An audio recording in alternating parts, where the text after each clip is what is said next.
Welcome to the AI for Oklahoma Classrooms podcast, a production of the Oklahoma State Department of Education's Office of AI and Digital Learning. I'm your host, Dr. Karen Leonard. We're so glad you're here. We started this journey because we believe in the power of Oklahoma teachers.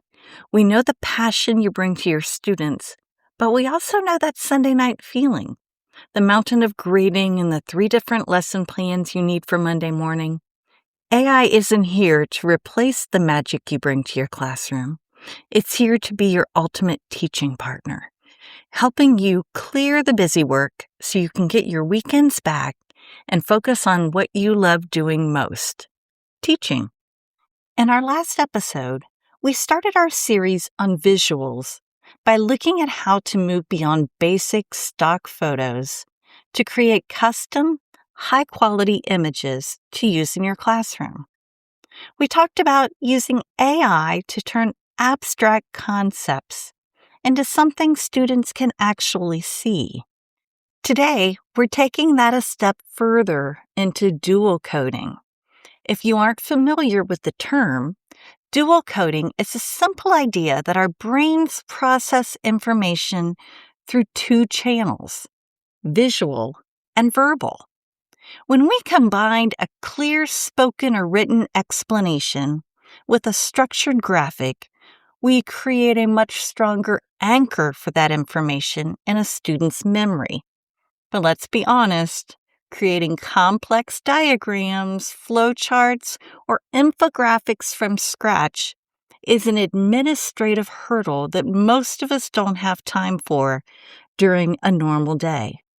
Think about those heavy topics, the ones where students' eyes tend to glaze over. Maybe it's the nitrogen cycle in science, the branches of government in civics, or the plot structure of a complex novel. These are concepts that scream for a visual map, but finding one that perfectly matches your Oklahoma standards can be tough. This is where your AI assistant shines. You can take a complex or confusing paragraph of text from your curriculum and ask an AI tool to extract the logic and suggest a layout for a diagram. You're still the head chef deciding what information is essential, but AI acts as your layout artist, helping you structure those complex science or history topics into something visual and digestible. This isn't just about making a pretty handout. It's about building a ramp that helps every learner reach the content.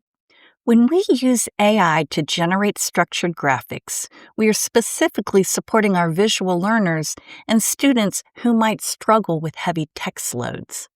By presenting a diagram alongside your lecture, you're providing 2 ways to get the same idea. For our teachers in smaller districts who might be teaching 3 different preps in one afternoon, this efficiency is a lifesaver. You can take one core standard and ask AI to help you draft 3 different versions of a graphic. A completed one for your lecture, a partially blank guided note version for student practice, and a simplified version for students needing extra support. You're doing the work of an entire department in just a fraction of the time. We've established that AI can handle the structure, turning text into a flowchart or a list. But let's talk about the polish. Think about how much time you've spent simply formatting, changing fonts, adjusting line weights, making sure colors meet accessibility standards, or just creating a visual style that matches the tone of your lesson. This is where AI truly acts as your free in-house graphic designer. When you're prompting your AI tool, don't just ask for the steps. Ask it to apply a theme. For a lesson on the Dust Bowl, you could ask it for a sepia-tone timeline with hand-drawn elements to evoke a historic feel. If you're teaching a modern coding concept, you might request a graphic with a dark mode background and neon accented icons. These stylistic choices matter. They engage students and prevent that dull, generic clip art feeling, all without the use of expensive and complicated learning design software.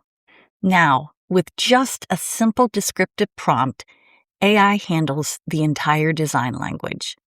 It translates your need for a professional collegiate diagram into specific fonts, color palettes, and layouts that meet your need. This means you aren't stuck fiddling with alignment for 20 minutes.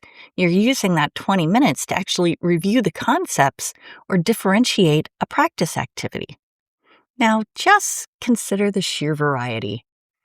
If you need a concept map that shows interconnectedness of themes in The Outsiders, ask for it. If you need a Venn diagram comparing the branches of Oklahoma state government, generate it. The key is specificity in your prompt regarding both content and style. Remember, the faster the AI can generate a visually appealing, instructionally sound graphic, the more mental energy you have left for students who need your human guidance.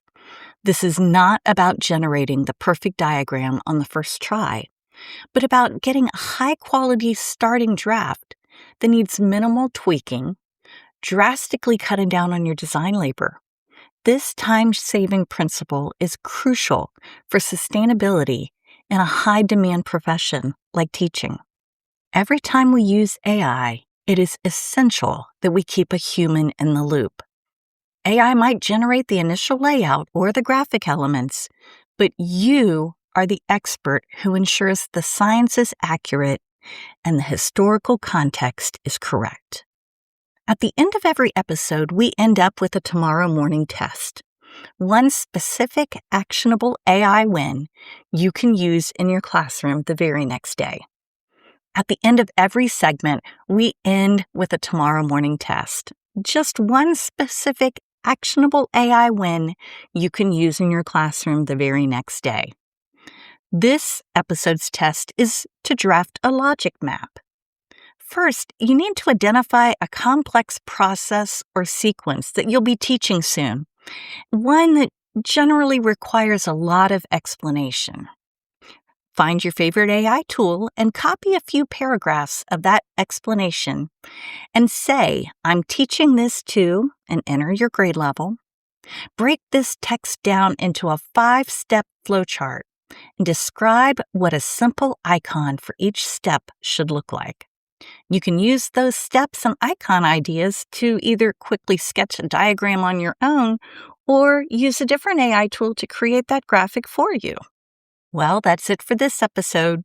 You've now learned how to use AI to bridge the gap between complex text and visual understanding, just making your lessons more accessible while protecting your own time. In the next episode, we'll move into a critical skill for every educator, learning how to vet any new AI tool for safety and utility. Thank you for joining me for this episode of AI for Oklahoma Classrooms, brought to you by the OSDE's Office of AI and Digital Learning. If you found today's episode helpful, please share it with a colleague who could use a little more time back in their day. Remember this: AI lightens the load. You bring the heart, the expertise, and make the impact in your classroom. See you next time.